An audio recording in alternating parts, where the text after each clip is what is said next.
উচ্চ মাধ্যমিকে 2025 সালের ইতিহাসের প্রশ্নপত্র, মডেল প্রশ্নপত্র আগেরবার শেয়ার করেছিলাম। এবার তোমাদেরকে সম্ভাব্য যে প্রশ্নগুলো রয়েছে সেগুলো শেয়ার করব।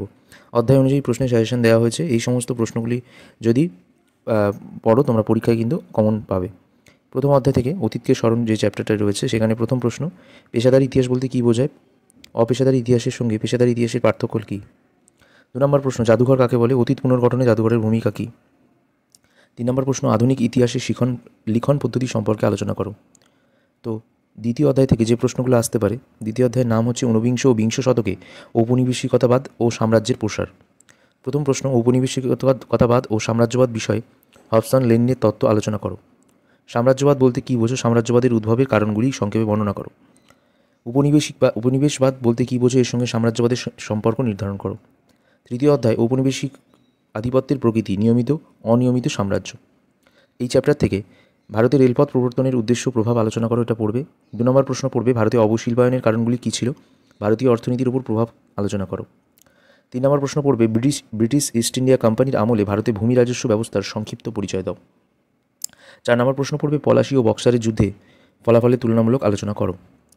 5 নম্বর প্রশ্ন, চীনের ওপর আরোপিত বিভিন্ন অসম চুক্তিগুলির সংক্ষিপ্ত আলোচনা করো। বাংলার সমাজ ও অর্থনীতিতে চিরস্থায়ী বন্দোবস্তের প্রভাব আলোচনা করো। এবার চতুর্থ অধ্যায়, যেটার নাম হচ্ছে সাম্রাজ্যবাদের বিরুদ্ধে প্রতিক্রিয়া। প্রথম প্রশ্ন, ডিরোজিওর নেতৃত্বে ইয়াং বেঙ্গল আন্দোলনে সংক্ষিপ্ত পরিচয় দাও। তাদের আন্দোলনের সীমাবদ্ধতা, ব্যর্থতার কারণগুলি লেখো। 2 নম্বর প্রশ্ন, আলিগড় আন্দোলনের একটি সংক্ষিপ্ত বিবরণ দাও। 3 নম্বর প্রশ্ন, চীনের চৌঠা মে আন্দোলনের কারণগুলি বিশ্লেষণ করো, এই আন্দোলনের প্রভাব আলোচনা করো। 4 নম্বর প্রশ্ন, ভারতের সমাজ সংস্কারক হিসাবে রাজা রামমোহন রায়ের অবদান আলোচনা করো। 5 নম্বর প্রশ্ন, চীনের তাইপিং বিদ্রোহ সম্পর্কে একটি টিকা লেখো। 6 নম্বর প্রশ্ন, ঔপনিবেশিক শাসনকালে আদিবাসী ও দলিত সম্প্রদায়ের আন্দোলনের বিবরণ দাও। পঞ্চম অধ্যায় এবার আসা যাক। চ্যাপ্টারের নাম হচ্ছে ঔপনিবেশিক ভারতের শাসন। 1 নম্বর প্রশ্ন, 1919 খ্রিস্টাব্দের ভারত শাসন আইনের বৈশিষ্ট্য ত্রুটিগুলি আলোচনা করো। 2 নম্বর প্রশ্ন, লখনৌ চুক্তির শর্তাবলী উল্লেখ করো, এই চুক্তির গুরুত্ব সম্পর্কে সংক্ষেপে আলোচনা করো। 3 নম্বর প্রশ্ন, মিরাট ষড়যন্ত্র মামলার 1929 সালের যে প্রেক্ষাপট সেটা আলোচনা করো, এই মামলাটির পরিণতি কী হয়েছিল। 4 নম্বর প্রশ্ন, বাংলায় 1943 খ্রিস্টাব্দে দুর্ভিক্ষের কারণগুলি কী ছিল? এই ব্যাপারে ব্রিটিশ সরকারের ভূমিকা কী ছিল? রাওলাট আইনের উদ্দেশ্য কী ছিল? গান্ধীজি কেন এই আইন বিরোধিতা করেছিলেন?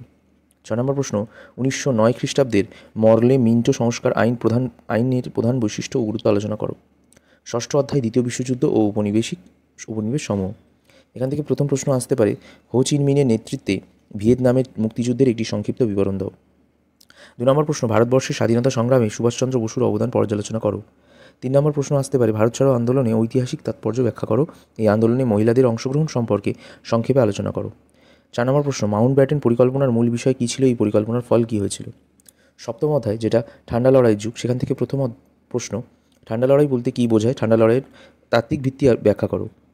2 নম্বর প্রশ্ন, সুয়েজ সংকট কেন দেখা দিয়েছিল, অথবা সুয়েজ সংকটের কারণ ও ফলাফল আলোচনা করো। 3 নম্বর প্রশ্ন, 1950-এর দশকে আন্তর্জাতিক রাজনীতিতে কমিউনিস্ট চীনের প্রভাব নিরূপণ করো। জোট নিরপেক্ষ নীতি কী ছিল? জোট নিরপেক্ষ আন্দোলনের উদ্দেশ্য আলোচনা করো। অষ্টম অধ্যায়ে উপনিবেশীকরণ, সেখানে প্রথম প্রশ্ন, স্বাধীন ভারতের প্রথম 3টি পঞ্চবার্ষিকী পরিকল্পনার লক্ষ্য ও গুরুত্ব আলোচনা করো। 2 নম্বর প্রশ্ন, উপনিবেশীকরণ বলতে কী বোঝায়? এর সামাজিক, রাজনৈতিক, অর্থনৈতিক তাৎপর্য ব্যাখ্যা করো। 3 নম্বর প্রশ্ন, স্বাধীন বাংলাদেশের উত্থান ও শেখ মুজিবুর রহমানের ভূমিকা আলোচনা করো, অথবা বাংলাদেশের মুক্তিযুদ্ধের পরিচয় দাও, এই যুদ্ধে ভারতের ভূমিকা কী ছিল? প্রশ্নটা খুব গুরুত্বপূর্ণ। ধন্যবাদ।